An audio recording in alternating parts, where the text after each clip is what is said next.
की VSR चे हे 5 मशीन्स विमानं ही तुम्ही ग्राउंड केली. बरं मला तुम्ही सांगा की आता VSR चा मालक हे हलकट माणूस आहे, तो काम चुकार माणूस आहे, तो तिथं मेंटेनन्स मध्ये पैसे खातो, तो मेंटेनन्स नीट करत नाही. हे सगळे मुद्दे आम्ही सांगितले.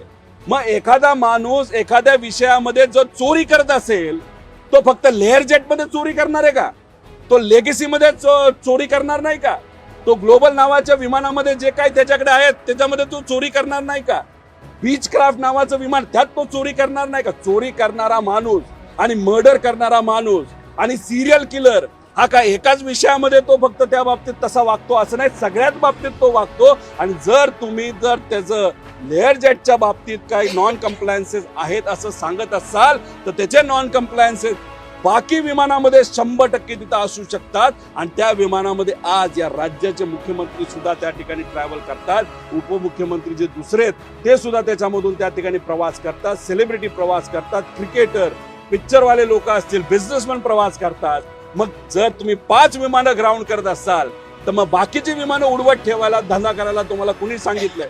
त्यामुळे तुम्ही ग्राउंड करत असताना सगळेच विमान तुम्ही ग्राउंड करा. कारण का एका कुठल्या तरी हॉटेलमध्ये जर तिथे ड्रग्ज सापडले असतील आणि त्या मालकाचे 5 हॉटेल असतील तर बंद करत असताना एक हॉटेल बंद करून चालणार नाही, सगळे हॉटेल बंद करावे लागतील. तसंच या विमानाच्या बाबतीत सुद्धा VSRच्या ज्या सगळ्या ज्या काही विमानं आहेत ती तिथं लगेचच्या लगेच ग्राउंड झाली पाहिजे.